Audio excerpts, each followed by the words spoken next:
What do you think, Bug? Rachel and Sean Selmeski are grateful that their daughter Maggie can sometimes hold up her head.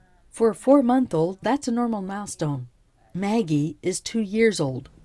They're inch stones in the big picture, but they're milestones for our children, for our special needs kids. Maggie has spent much of her young life in the hospital after being diagnosed shortly after birth with a rare form of epilepsy that triggered hundreds of seizures in a single day, frantic trips to the emergency room, and treatments that centered on medicines that had devastating side effects. They drugged her up.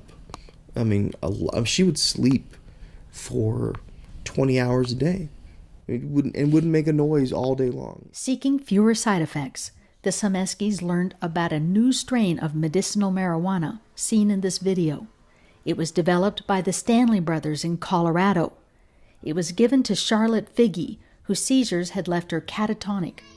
Today, she is almost seizure-free, and the marijuana strain that helped her is called Charlotte's Web. Marijuana is legal in Colorado, but not in Tennessee, where the Selmeskis lived, so Maggie's doctors could not prescribe it. They couldn't get access to medical marijuana because it's federally illegal. 1 year ago, the Selmeskis moved to Colorado and began giving Maggie 3 daily doses of olive oil mixed with Charlotte's Web. She has improved, and while everything is not okay, the family is no longer in a constant crisis. I mean, we haven't been to the hospital in an emergency situation in a long time. Charlotte's Web contains very little of the THC that gives recreational users a high, but chemist Bryson Rast says that it's loaded with the anti-inflammatory chemical cannabidiol, also known as CBD. The ratio of CBD to THC is typically close to 30 to 1. Neurologist Edward Moss says he'd like to compare this high CBD medicinal to federally approved drugs for epilepsy. But the only marijuana he may legally study is out of date.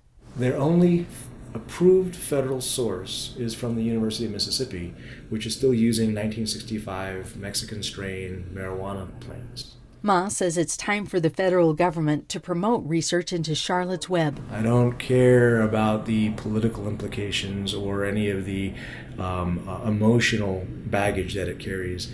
If it works, I'd like to be able to use it. Roughly 200 families have moved to Colorado to get Charlotte's Web for their epileptic child. Good job.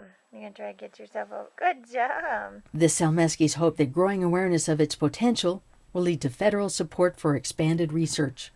For VOA, I'm Shelley Schlender in Littleton, Colorado. You can do